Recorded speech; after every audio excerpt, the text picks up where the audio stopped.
kita memulai ibadah, mari bersama-sama kita berkatakan dengan iman Mazmur 91 sebagai doa kita. Dalam lindungan Allah, orang yang duduk dalam lindungan yang maha tinggi dan bermalam dalam naungan yang maha kuasa akan berkata kepada Tuhan, tempat perlindunganku dan kubu pertahananku, Allahku yang kupercayai. Sungguh, dialah yang akan melepaskan engkau dari jerat penangkap burung, dari penyakit sampar yang busuk. Dengan kepaknya ia akan menudungi engkau. Di bawah sayapnya engkau akan berlindung. Kesetiaannya ialah perisai dan pagar tembok. Engkau tak usah takut terhadap kedahsyatan malam, terhadap panah yang terbang di waktu siang, terhadap penyakit sampar yang berjalan di dalam gelap, terhadap penyakit menular yang mengamuk di waktu petang. Walau 1.000 orang rebah di sisimu dan 10.000 di sebelah kananmu, tetapi itu tidak akan menimpamu. Engkau hanya menontonnya dengan matamu sendiri dan melihat pembalasan terhadap orang-orang fasik. Sebab Tuhan ialah tempat perlindunganmu, yang maha tinggi telah kau buat tempat perteduhanmu. Malapetaka tidak akan menimpa kamu, dan tulah tidak akan mendekat kepada kemahmu. Sebab malaikat-malaikatnya akan diperintahkannya kepadamu untuk menjaga engkau di segala jalanmu. Mereka akan menatang engkau di atas tangannya, supaya kakimu jangan terantuk kepada batu. Singa dan ular tedung akan kau langkahi. Engkau akan menginjak anak singa dan ular naga. Sungguh, hatinya melekat kepadaku, maka aku akan meluputkannya. Aku akan membentenginya, sebab ia mengenal namaku. Bila ia berseru kepadaku, aku akan menjawab.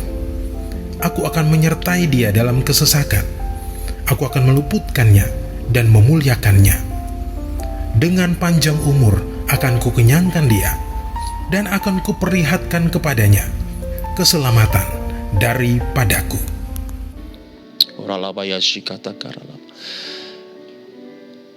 Mari Bapak Ibu sekalian kita berdoa bagi negeri kita. Bapak, kami berdoa bagi Indonesia. Lawat bangsa kami Indonesia. Kami percayakan janji-Mu yang hari-hari ini sedang digenapi di bangsa kami, bahwa bangsa Indonesia sedang mengalami Pentakosta ketiga. Penuaian jiwa yang terbesar dan yang terakhir sedang terjadi di tengah-tengah bangsa kami. Bapak, kami berdoa, lawat negeri kami, lawat pulau demi pulau, lawat kota demi kota, lawat desa demi desa, bahkan Tuhan, aku berdoa hingga ke pelosok tanah air kami. Engkau melawat negeri ini, Engkau melawat bangsa kami. Pertobatan terjadi, pertobatan terjadi, pertobatan terjadi di dalam nama Tuhan kami Yesus Kristus. Tuhan, kami berdoa, kalau hari ini janji-Mu atas kami bahwa generasi Yeremia sedang Engkau pakai dengan luar biasa. Tuhan, genapkan atas anak-anak muda, genapkan atas generasi Yeremia ini Tuhan. Pakai mereka dengan luar biasa, dengan cara yang ajaib, dengan cara yang tidak kami pikirkan sebelumnya Tuhan. Pakai mereka Tuhan untuk boleh memenangkan banyak orang, banyak jiwa bagi kemuliaan nama Tuhan. Pakai mereka dalam penuaian terbesar dan yang terakhir ini, di dalam nama Tuhan kami Yesus Kristus. Bapa, kami juga berdoa untuk negeri kami yang sedang ada dalam pandemi COVID-19. Tuhan, kami minta di hadapan Tuhan. Tuhan, kami minta di hadapan-Mu Tuhan. Sembuhkan bangsa kami, sembuhkan bangsa kami di dalam nama Tuhan kami Yesus Kristus. Kami mohonkan di hadapan Tuhan untuk pemerintahan kami, Presiden Jokowi dan seluruh aparatur pemerintahan yang ada. Berikan hikmat, berikan kemampuan untuk mereka boleh memberikan kebijakan bagi bangsa kami Tuhan, sehingga bangsa kami boleh keluar dari pandemi ini Tuhan. Dan terlebih kami mohon kuasa-Mu yang luar biasa bekerja, dinyatakan di tengah-tengah negeri kami untuk menyembuhkan bangsa kami di dalam nama Tuhan kami Yesus Kristus. Mari Tuhan, kami mohonkan kuasa-Mu dinyatakan, kami mohonkan kuasa-Mu dinyatakan bagi Indonesia di dalam nama Tuhan kami Yesus Kristus. Kami mau perkatakan di dalam nama Tuhan Yesus Kristus, COVID-19, Engkau diam dan tenanglah di dalam nama Tuhan Yesus Kristus. Kami percaya kuasa-Mu dahsyat, kami percaya kuasa-Mu luar biasa, sanggup memulihkan negeri ini, sanggup memulihkan bangsa kami. Kami bawa bangsa ini dalam tangan Tuhan kami Yesus Kristus. Di dalam nama Tuhan Yesus Kristus kami berdoa. Haleluya. Amin. Buat Allah kita. Haleluya. Bersorak-sorai dengan penuh sukacita, saudara. Haleluya. Yuk, sama-sama tepuk tangan. Hop.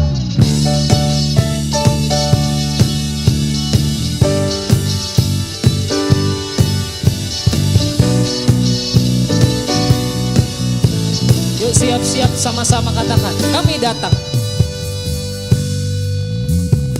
Kami datang bawa pujian, bersama memuji-Mu Tuhan. Satukan suara dan nyanyikan sorak kemenangan. Lagi. Kami datang bawa pujian, bersama memuji-Mu Tuhan. Satukan suara dan nyanyikan sorak kemenangan. Katakan Gloria, Gloria, besar Tuhan, ditinggikan di atas segalanya. Gloria, Gloria, besar Tuhan, ditinggikan, puji Dia. Gloria. Woo. Haleluya. Kau dahsyat ya Tuhan. Yuk lebih lagi sama-sama saudara. Katakan. Kami datang bawa pujian, bersama memuji-Mu Tuhan. Satukan suara dan nyanyikan sorak kemenangan. Kami datang, kami datang. Amin. Yes. Boleh lambaikan tangan yuk sama-sama. Katakan sama-sama. Gloria, Gloria, besar Tuhan, ditinggikan di atas segalanya. Gloria, Gloria, besar Tuhan, ditinggikan, puji Dia. Gloria lagi. Gloria, Gloria, besar Tuhan, ditinggikan di atas segalanya. Gloria,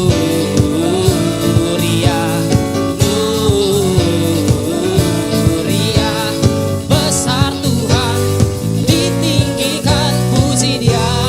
Gloria. Katakan amin. Sebab Tuhan Yesus dahsyat di tengah-tengah hidup saudara dan saya. Katakan yes. Kita mau kasih kemuliaan, kita mau kasih pengagungan buat Tuhan kita, sebab Dia dahsyat. Yang mau katakan amin, yang mau katakan yes. Tepuk tangan yang meriah buat Allah kita. We give You glory, we give You honor, we give You praise for all that You are. We give You glory, we give You honor, we give You praise. Gloria, we give You glory,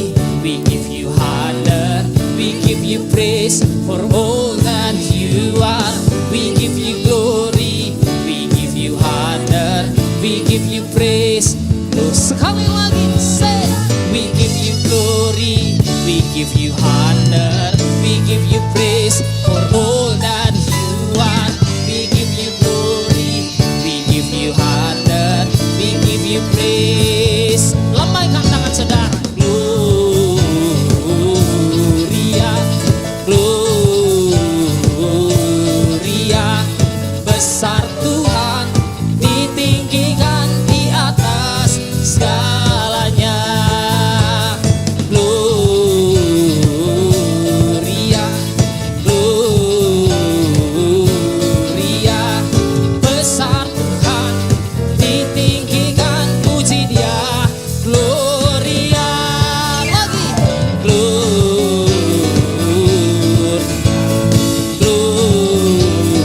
Gloria, besar Tuhan, ditinggikan di atas segalanya.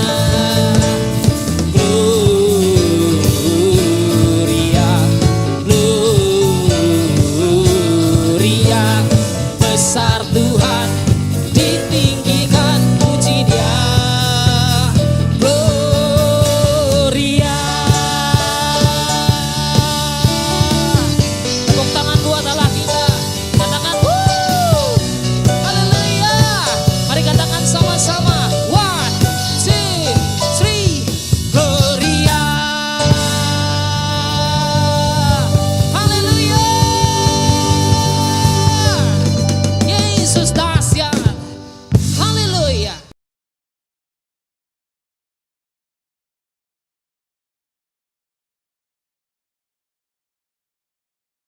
Shalom semuanya.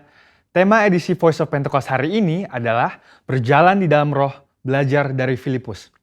Kita akan melihat contoh dan ciri-ciri orang yang hidup di dalam roh dari kehidupan Filipus yang mengalami pertumbuhan rohani oleh karena ketaatan dan kesetiaannya dalam mengikuti firman serta tuntunan Roh Kudus.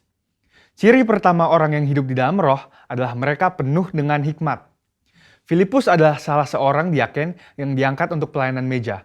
Salah satu syarat yang dibutuhkan untuk posisi tersebut adalah kepenuhan Roh Kudus, yang artinya Filipus hidup dalam kepenuhan roh pada saat itu. Hal ini penting bagi orang percaya karena orang yang dipenuhi Roh Kudus akan menjadi orang yang efektif di dalam pelayanan sesuai dengan kebutuhan yang ada. Ketika hikmat diperlukan, maka Roh Kudus akan mengaruniakan. Ketika keberanian diperlukan, hal itu pun akan disediakan. Ketika kuasa kesembuhan atau mengusir roh jahat diperlukan, maka kuasa itu juga akan dinyatakan. Ketika kita penuh dengan hikmat, Roh Kudus akan menuntun dan membimbing kita sehingga apapun yang kita perbuat akan dibuatnya berhasil dan sesuai dengan rencananya. Ciri kedua orang yang hidup di dalam roh adalah mereka memberitakan Injil dengan kuasa. Setelah Stefanus dirajam oleh orang-orang di Yerusalem, aniaya yang lebih luas mulai terjadi di kalangan murid-murid Tuhan Yesus. Dan banyak dari mereka yang melarikan diri keluar Yerusalem, termasuk Filipus. Kisah para Rasul 8 ayat 5 menceritakan bagaimana Filipus pergi ke suatu kota di Samaria untuk memberitakan Injil di sana. Saya percaya karena Filipus bergaul karib dengan Tuhan, dia terus merasakan dorongan dari Roh Kudus untuk memberitakan keselamatan bagi orang lain di setiap kesempatan yang ada. Hal tersebut merupakan karya Roh Kudus dalam hati orang percaya. Singkat cerita, orang-orang di Samaria percaya kepada berita yang disampaikan oleh Filipus. Mereka membuka hati dan Roh Kudus pun bekerja dan menjamah setiap orang yang mendengar hingga hati mereka berbalik kepada Tuhan. Dalam pemberitaan Injil itu, juga terjadi manifestasi kuasa Allah dengan kesembuhan dan kelepasan yang luar biasa. Banyak orang dilepaskan dari roh-roh jahat dan disembuhkan, termasuk yang lumpuh dan timpang. Kuasa Roh Kudus dinyatakan secara luar biasa. Hal ini menggenapi apa yang Tuhan Yesus katakan bahwa tanda-tanda heran dan mujizat akan terjadi di dalam pelayanan murid-murid Tuhan Yesus. Melalui kejadian ini, kita bisa melihat bahwa Filipus yang bergaul intim dengan Tuhan dipakai menjadi alat Tuhan yang efektif dalam membawa Injil keselamatan. Kuasa Tuhan sungguh dinyatakan bagi orang-orang yang bergaul intim dengan Roh Kudus. Ciri ketiga orang yang hidup di dalam roh adalah mereka mentaati Tuhan dengan segenap hati. Suatu hari ketika Filipus sedang di tengah pelayanan yang terus berkembang di Samaria, Tuhan mengutus satu malaikat untuk membawa pesan untuk dia. Kisah para Rasul 8 ayat 26 berkata, "Kemudian berkatalah seorang malaikat Tuhan kepada Filipus, Katanya, bangunlah dan berangkatlah ke sebelah selatan, menurut jalan yang turun dari Yerusalem ke Gaza. Jalan itu jalan yang sunyi. Dibutuhkan ketaatan yang besar untuk melakukan perintah Tuhan dengan kondisi seperti Filipus pada waktu itu. Filipus bisa saja berpikir bahwa pelayanannya masih sangat dibutuhkan di Samaria, atau belum ada orang lain yang bisa menggantikannya untuk melayani di sana. Namun, Filipus memilih untuk taat dan pergi ke tempat di mana Tuhan memerintahkan. Tanpa diketahuinya, ternyata saat itu ada seorang bendahara kerajaan dari Ethiopia yang sedang dalam perjalanan pulang ke negaranya. Dia seorang penganut agama Yahudi yang pulang dari ibadah di Yerusalem dan saat itu sedang membaca kitab Yesaya. Filipus dituntun oleh Roh Kudus untuk mendekati kereta pembesar itu dan menanyakan apakah dia mengerti arti dari ayat yang dibacanya. Ternyata dia tidak mengerti dan meminta Filipus untuk menerangkannya. Dia menggunakan kesempatan ini untuk memberitakan Injil dan bendahara tersebut pun akhirnya percaya dan dibaptis. Ini adalah contoh bahwa seringkali Roh Kudus akan mendorong kita untuk melakukan hal-hal yang mungkin tidak bisa kita mengerti. Dan dalam situasi seperti ini, yang dibutuhkan dari kita hanyalah ketaatan. Dan pada waktunya, Tuhanlah yang akan menyatakan rencananya kepada kita, seperti dalam contoh kehidupan Filipus. Ciri keempat orang yang hidup di dalam roh adalah mereka membimbing keluarganya di dalam Tuhan. Bertahun-tahun kemudian, Rasul Paulus pergi untuk mengunjungi Filipus yang saat itu tinggal di Kaisarea. Kisah Para Rasul 21 ayat 8-9 menyebutkan bahwa dia mempunyai 4 anak yang mempunyai karunia untuk bernubuat. Mungkinkah kehidupan rohani dari anak-anak Filipus yang demikian timbul dari hubungan yang jauh dari Roh Kudus? Hal itu tidak mungkin. Anak-anak Filipus hidup intim dengan Tuhan dan mereka bertumbuh dalam kerohanian yang luar biasa. Mereka bertumbuh dalam aspek-aspek kerohanian yang lain seperti mengasihi Tuhan, hidup dalam kekudusan, dan pelayanan bagi gereja Tuhan dari bimbingan ayahnya yang hidup bergaul dengan Tuhan. Kesimpulannya adalah bahwa iman kita tidak akan berkembang dengan sehat jika kita tidak mengandalkan firman Tuhan dan Roh Kudus. Sebab kehidupan yang intim dengan Tuhan harus dibangun secara intensional dan harus disertai dengan disiplin rohani dan hati yang lembut sehingga orang lain pun bisa merasakan dampak dari kuasa Roh Kudus melalui kehidupan kita. Saudara, untuk penjelasan lebih lengkapnya dari tim teologi kami, jangan lupa buka link yang ada di atas atau scan QR Code yang tersedia. Salam integritas, Tuhan Yesus memberkati.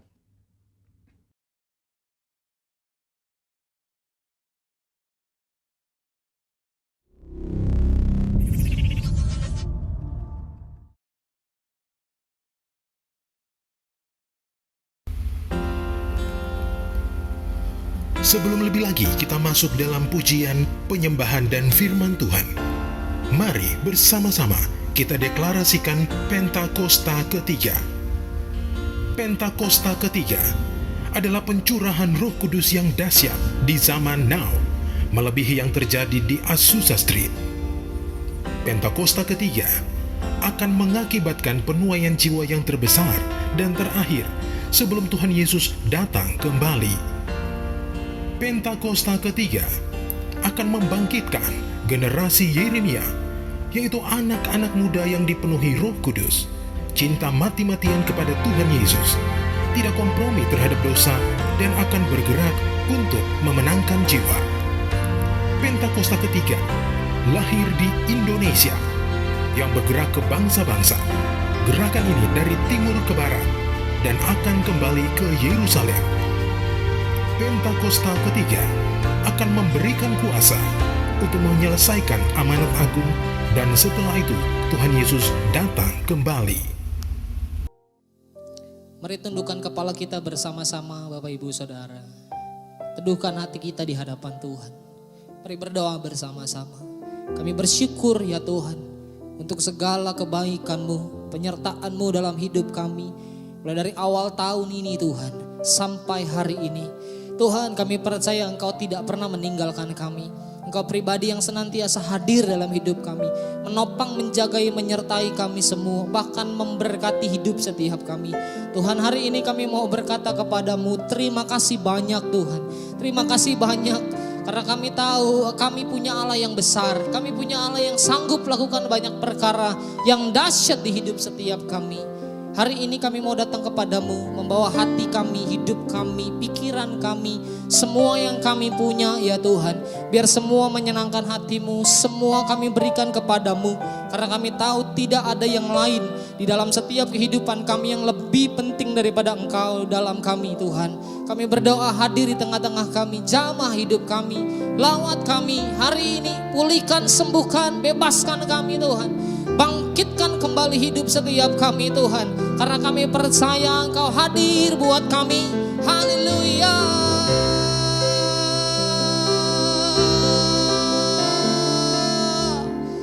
Oh,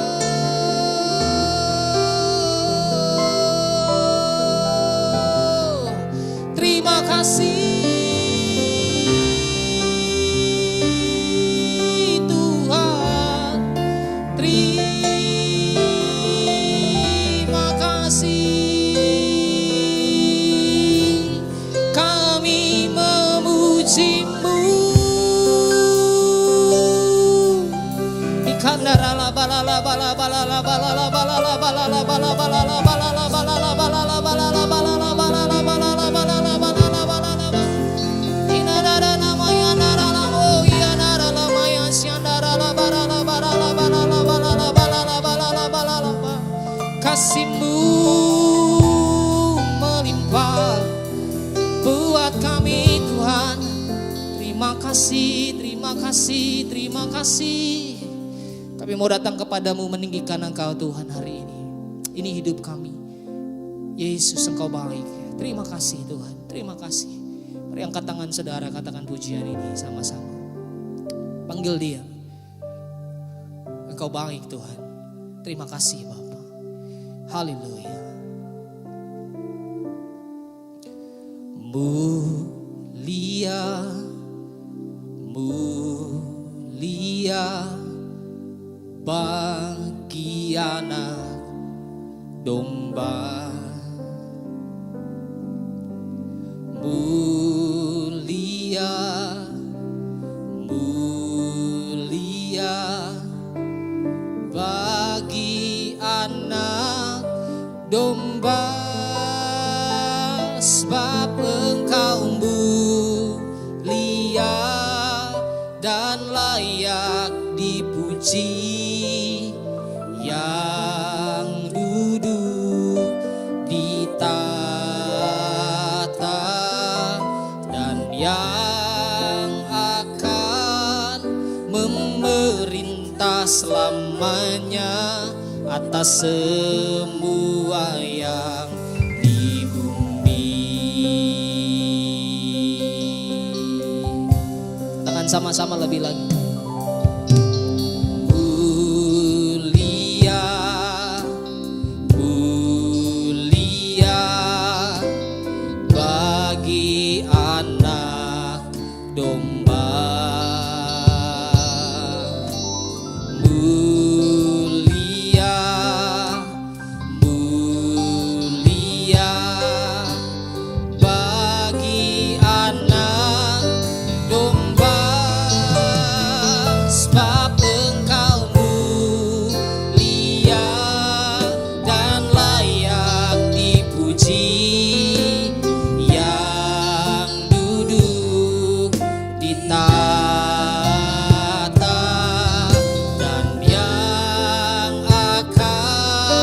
Memerintah selamanya atas semua yang di bumi. Sebab Engkau mulia dan layak dipuji, yang duduk di tahta, yes Lord, dan yang memerintah selamanya.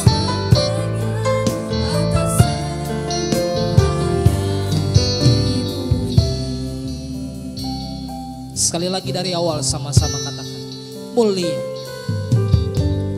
Mulia, mulia bagi anak domba. Mulia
lebih lagi, sebab Engkau mulia, oh, sebab Engkau mulia dan layak dipuji, yang duduk di tahta dan yang akan memerintah selamanya atas semua yang di bumi. Tepuk tangan yang meriah buat Allah kita. Sebab Engkau mulia dan layak dipuji, yang duduk di tahta dan yang akan memerintah selamanya atas semua yang. Mari lebih lagi, sebab Engkau mulia dan layak dipuji, yang duduk di tahta dan yang akan memerintah selamanya atas semua yang. Biar musik menyembah Tuhan.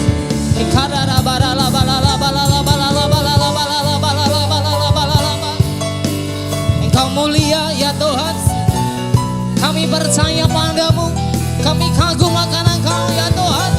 Hadir di setiap ibadah kami di rumah-rumah ya Tuhan, kami tahu Engkau hadir ya Tuhan.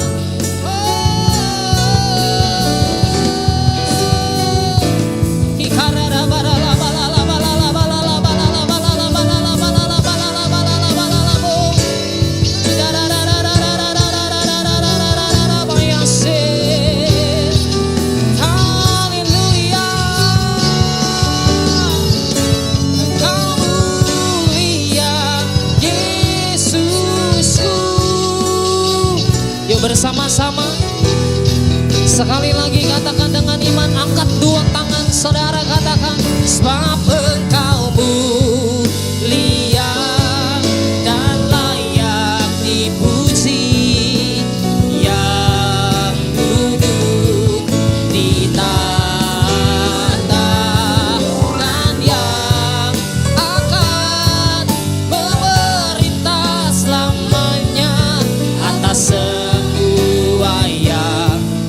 semua, atas semua yang di bumi, atas semua yang di bumi.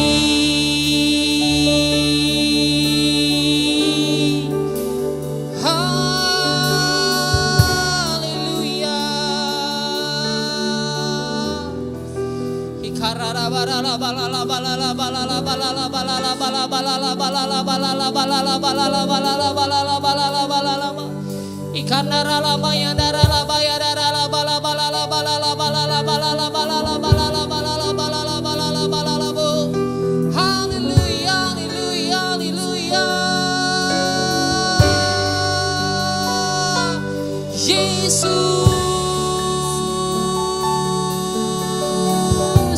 mari panggil dia, Yesus, hadir dalam kami saat ini, kami merindukanmu, kami mengejar hadiratmu ya Tuhan, nyatakan kuasa-Mu. Oh, oh, oh.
Tidak ada yang lain yang kami mau kejar selain kami mau kejar Tuhan dalam hidup kami.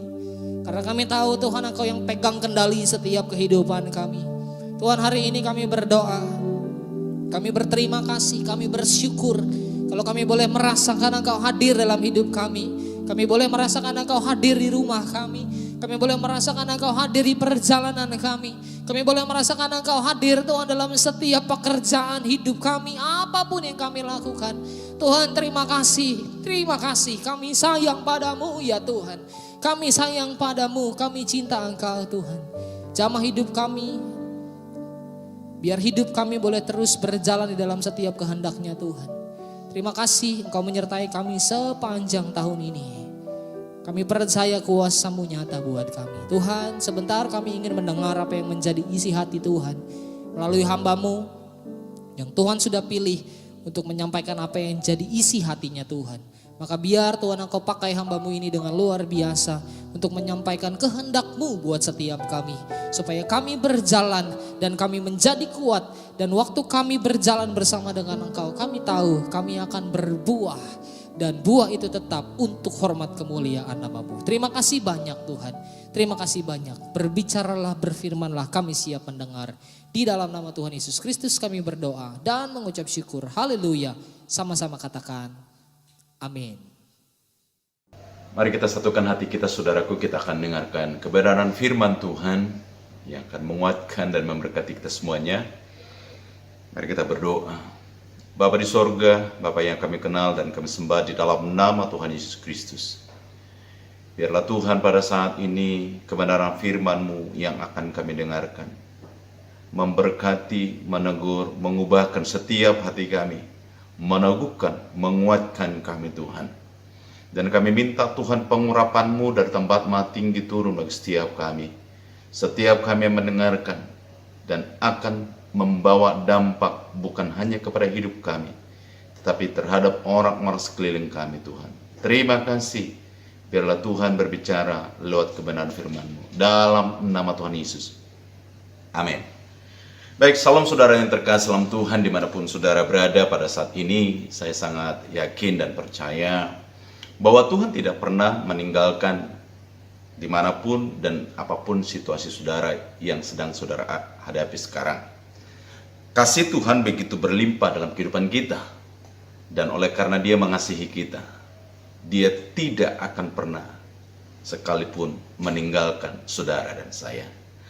Kebenaran firman Tuhan yang akan saya mau sampaikan pada saat ini masih berkaitan dengan saudaraku, apa yang dialami oleh kebanyakan orang, bahkan seluruh dunia sedang mengalami, yaitu mengalami apa yang disebut dengan masalah keterkepungan, masalah atau satu kondisi di mana umat manusia sekarang ini sedang mengalami ketakutan oleh karena apa yang kita kenal dengan pandemi COVID-19.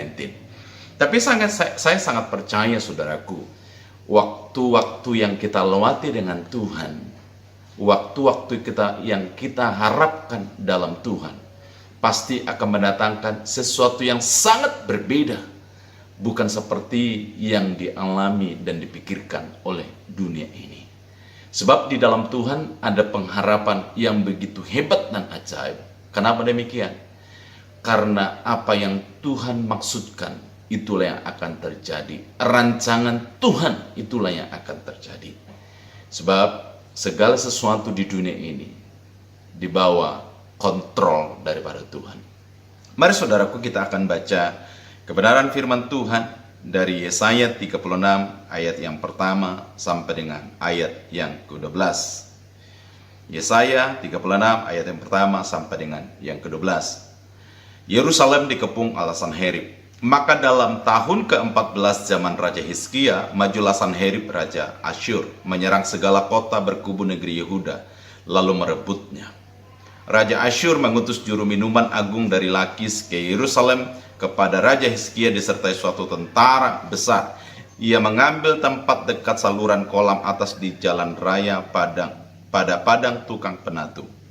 Keluarlah mendapatkan dia Eliakim bin Hilkiah kepala istana dan Sebna panitera negara serta Yoab bin Asaf bendahara negara. Lalu berkatalah juru minuman agung kepada mereka, Baiklah katakan kepada Hizkia, beginilah kata Raja Agung, Raja Asyur, kepercayaan macam apakah yang kau pegang ini? Kau kira bahwa hanya ucapan bibir saja dapat merupakan rencana dan kekuatan untuk perang? Sekarang kepada siapa engkau berharap? Maka engkau memberontak terhadap aku. Sesungguhnya engkau berharap kepada tongkat bambu yang patah terkulai itu, yaitu Mesir, yang akan menusuk dan menembus dengan tangan orang yang bertopang kepadanya. Begitulah keadaan Firaun Raja Mesir bagi semua orang yang berharap kepadanya. Dan apabila engkau berkata kepadaku, kami berharap kepada Tuhan Allah kami, bukankah dia itu yang bukit-bukit pengorbanannya dan mezbah-mezbahnya telah dijauhkan oleh Hizkia, sambil berkata kepada Yehuda dan Yerusalem, di depan mezbah inilah kamu harus sujud menyembah. Maka sekarang baiklah bertaruh dengan tuanku Raja Asyur. Aku akan memberikan 2000 ekor kuda kepadamu, jika engkau sanggup memberikan dari pihakmu orang-orang yang mengendarainya. Bagaimanakah mungkin engkau memukul mundur satu orang perwira tuanku yang paling kecil, padahal engkau berharap kepada Mesir dalam hal kereta dan orang-orang berkuda.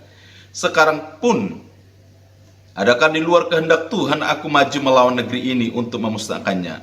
Tuhan telah berfirman kepadaku, majulah menyerang negeri itu dan musnahkanlah itu.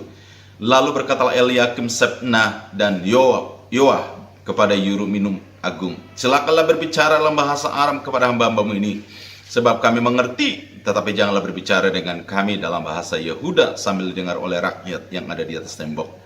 Tetapi juru minuman agung berkata, adakah tuanku mengutus aku untuk mengucapkan perkataan-perkataan ini hanya kepada tuanmu dan kepadamu saja? Bukankah juga kepada orang-orang yang duduk di atas tembok, yang memakan tahinya dan meminum air kencing bersama-sama dengan kamu? Saudara terkasih dalam Tuhan, cukup sampai di situ kita akan belajar bagaimana kondisi daripada orang Yehuda pada masa kerajaan Hizkia, di mana mereka sempat mengalami kepungan oleh kerajaan Asyur di bawah pemerintahan Sanherib. Kita akan melihat, saudaraku, dalam masa pengepungan yang dilakukan oleh Raja Asyur, kerajaan Asyur, pihak daripada Asyur itu tidak hanya menekan psikologi umat Yehuda dan tidak hanya menekan keterancaman akan kelangsungan satu kehidupan, satu bangsa di Yehuda. Lebih daripada itu sebenarnya, bahwa orang Yehuda sedang mengalami tekanan kerohanian yang disampaikan oleh orang-orang Asyur. Saudara, mari kita dapat belajar dari perikop ini, apa sih yang dialami oleh orang Yehuda dalam masa pengepungan yang dilakukan oleh kerajaan Asyur. Yang pertama yang kita boleh belajar, yaitu Raja Asyur itu menekan orang-orang Yehuda berhubungan dengan hubungannya dengan Tuhan. Di mana orang Asyur ini, kerajaan Asyur ini sedang mengatakan kepada orang Yehuda supaya mereka tidak mempercayai Tuhan yang disembah oleh orang-orang Yehuda. Tentunya ini untuk menimbulkan keraguan-raguan kepada Tuhan yang dipercaya. Saudara yang terkasih, bukankah hakikat daripada manusia rohani kita, bahwa ketika kita diciptakan pada awalnya pun di Taman Eden, bahwa kita dicipta berkaitan, harus berhubungan, harus ada di dalam hadirat Tuhan. Orang yang tidak ada di hadirat Tuhan akan mempengaruhi kejiwaan orang itu tersebut, akan mempengaruhi di kemudian bagaimana orang itu mengalami kemunduran, bukan hanya dari sisi kehidupan hubungannya dengan Tuhan, tetapi akan mempengaruhi kematian yang berujung kepada kekekalan. Kita dapat melihat, saudaraku, bagaimana orang Asyur ini menekan keraguan keyakinan yang dipegang oleh orang Yehuda, saudaraku. Mereka sedang memberikan satu statement bahwa berharap kepada Tuhan itu tidak membawa apa-apa. tidak akan membawa dampak apa-apa kepada kehidupan bangsa Yehuda yang mereka kepung. Saudara, hakikat daripada manusia kita adalah ketika kita ditarik dari hadirat Tuhan, waktu kita ditarik dari hadirat Tuhan, tujuan akhirnya adalah adanya kematian.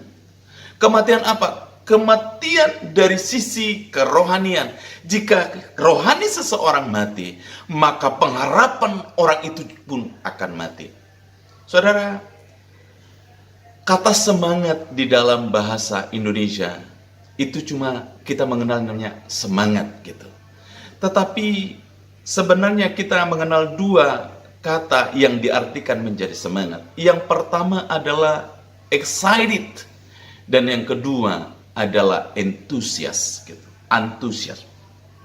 Excited adalah bentuk semangat yang kita peroleh karena kita dipengaruhi, semangat kita dipengaruhi oleh sekeliling kita, mungkin keluarga kita, mungkin audiens yang kita hadapi, mungkin ada sesuatu yang kita lihat di luar sana yang membangkitkan motivasi kita, semangat kita, saudaraku. Itu adalah excited yang dipengaruhi oleh luar ke dalam. Sementara antusias yang juga diterjemahkan sebagai semangat adalah dari kata en dan theos. Artinya adalah en itu di dalam, theos itu artinya Tuhan. Adalah semangat yang muncul dari dalam keluar. Tentunya ini semangat yang karena Tuhan yang hidup di dalam kita, yang membangkitkan semangat. Tidak dipengaruhi oleh kondisi dunia sekelilingnya, tetapi dia mempengaruhi sekelilingnya untuk menyemangati sekelilingnya. Saudara, beberapa hamba Tuhan mengatakan begini: jika seseorang kehilangan keuangan, maka dia hanya kehilangan sedikit. Tetapi jika seseorang kehilangan kesehatan, dia kehilangan banyak. Tetapi yang parah adalah jika seseorang itu kehilangan semangat, dia kehilangan segala sesuatu. Nah, apa yang dilakukan oleh kerajaan Asyur? Orang-orang Asyur ini sedang menekan mentalitas, menekan hubungan daripada orang Yehuda dengan Tuhannya. Dalam rangka apa? Mematikan semangat. Sehingga mereka tidak punya namanya fighting spirit ketika mereka mengalami keterkepungan dari kerajaan Asyur. Hati-hati saudaraku. Ada banyak di lingkungan di luar sana yang sering kita dengar menimbulkan keraguan-raguan ketika mereka memberikan nasihat kepada setiap kita. Mereka mungkin dalam rangka, dalam tanda petik baik memberikan nasihat, tetapi mereka mempengaruhi hubungan kita dengan Tuhan. Hati-hati dengan banyak nasihat yang kita dengarkan. Yang kedua, saudaraku, yang kita mau pelajari dari perikop ini, apa yang sedang dilakukan oleh kerajaan Asyur kepada bangsa Yehuda, yaitu mereka sedang menekan pengharapan Yehuda supaya mereka tidak punya pengharapan seperti janji-janji yang Tuhan sudah berikan bagi orang Yehuda, bagi orang Israel. Dari awalnya Tuhan telah berjanji bahwa tanah mereka itu adalah tanah penuh susu dan madunya, saudaraku. Tetapi perhatikan, ketika mereka ditekan, apa yang dilakukan oleh kerajaan Asyur? Mereka berkata bahwa ada sesuatu kualitas kehidupan yang mereka miliki di tanah Asyur. Saudara, kita akan melihat di dalam Yesaya 36 ayat 16-20. Nanti kita akan melihat bagaimana kerajaan Asyur ini, orang Asyur ini mencoba menarik orang Israel atau orang Yehuda supaya keluar dari tanah Yehuda dengan menjanjikan tanah, yaitu tanah gandum dan air. Padahal Tuhan menjanjikan di tanah Kanaan itu kualitas yang jauh lebih baik. Perhatikan saudaraku, ketika orang lain memberikan satu statement atau mungkin nasihat bagi setiap kita, atau mungkin kondisi yang kita alami ini, di mana dunia sedang terkepung oleh satu keadaan atau satu penyakit, kita mulai ditarik, saudaraku.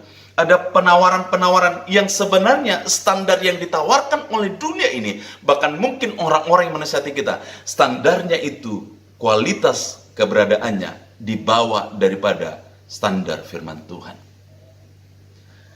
Saya teringat dengan apa yang Tuhan Yesus lakukan kepada Petrus. Waktu Petrus dipanggil oleh Tuhan di dalam Lukas 5 ayat 10. Tuhan Yesus berkata, demikian juga Yakobus dan Yohanes anak-anak Zebedeus yang menjadi teman Simon. Kata Yesus kepada Simon, jangan takut, mulai sekarang engkau akan menjadi menjala manusia.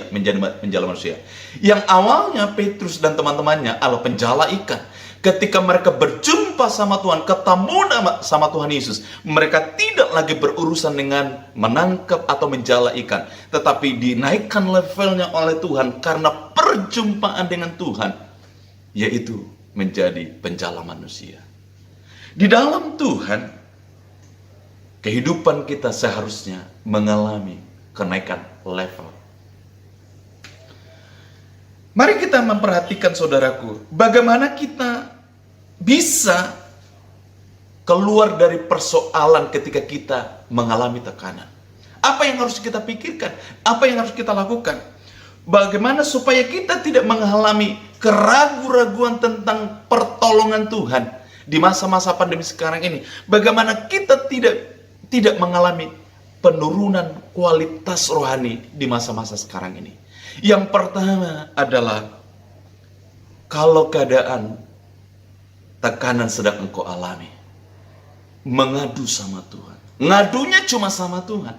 Ngadu sama Tuhan, tidak ada yang lain. Saudara, saya sering kalau di dalam mesbah keluarga yang kami alami, saudaraku, kami sering menaikkan satu pujian, doa mengubah segala sesuatu. Artinya ada satu komunikasi yang rutin dengan Tuhan, di mana kita mengadu sama seperti orang-orang Yehuda. Hizkia ini membawa persoalan bangsanya waktu mereka dikepung, bukan kepada Mesir, tetapi mereka mengadu kepada Tuhan. Saudara, gini, maaf, saya mau katakan, jangan lebay dengan persoalan kita. Jangan lebay dengan masalah kita. Jangan baperan dengan persoalan kita. Karena kenapa? Sebab Tuhan sedang menguji kita. Dalam arti bukan dari Tuhan ujiannya, tetapi Tuhan sedang mempersiapkan hidup kita untuk menaiki satu level, di mana kita di kemudian, setelah kita menaik level, kita akan menemukan maksud daripada Tuhan mengizinkan setiap persoalan yang kita alami. Saudara, bukankah kadang-kadang kita sebagai umat Tuhan sering juga menemukan ketika ada satu situasi, satu ketekanan dialami, satu perasaan sedang dialami, tiba-tiba munculnya di mana? Di media sosial, di Facebook, di Instagram, dan lain-lainnya, saudaraku. Sehingga sampai semua dunia tahu tentang apa yang sedang kita alami. Seharusnya bukan demikian. Cuma satu pribadi, tempat di mana kita ngadu sama Tuhan. Saudaraku yang terkasih dalam Tuhan, jangan pernah tinggalkan tempat di mana engkau sedang disekolahkan oleh Tuhan. Jangan pernah tinggalkan lingkungan di mana Tuhan sedang menyembunyikan engkau, sedang membentuk kita, sedang memproses kita untuk lebih mengalami kedewasaan. Saudara, gini, persoalan atau ujian yang sedang kita hadapi, yang kita alami, akan berujung kepada berkat, saudaraku. Bagaimana ini terjadi? Gini, saudaraku, setiap kita mengalami ujian, itu dalam rangka naik level, naik tingkat, naik kedewasaan. Ketika kita sudah naik level, ketika kita sudah naik tingkat, tentunya di dalam tingkat yang lebih tinggi, di sana ada namanya tanggung jawab yang lebih besar. Di dalam tanggung jawab yang besar inilah, tentunya ada fasilitas yang tersedia untuk menanggung-jawabi tanggung jawab yang lebih besar. Dan kita menyebut sebenarnya berkat dari tanggung jawab. Saudara, saya mau katakan gini, banyak sekali saya sampaikan, kalau untuk mengejar berkat banyak, kejar tanggung jawab yang besar dalam Tuhan. Jika kita hanya memikirkan memberkati keluarga kita, maka Tuhan tahu bahwa kebutuhan kita adalah memberkati secukupnya untuk keluarga. Tetapi ketika kita mulai berpikir untuk memberkati satu gereja, memberkati satu kota, maka Tuhan pun akan memfasilitasi kita bagaimana kita bisa menangguhjabi satu gereja atau satu kota. Saudara, mari pikirkan hari-hari ini, saudaraku, lingkungan di mana kita berada. Mungkin 1 tahun terakhir, atau 3 tahun terakhir, atau mungkin 5 tahun terakhir. Di mana kita berada selama ini? Apakah lingkungan yang kita hidupi selama ini sering menarik kita, bukan semakin naik dalam level pengenalan akan Tuhan, tapi justru mengalami stagnan atau bahkan mengalami penurunan?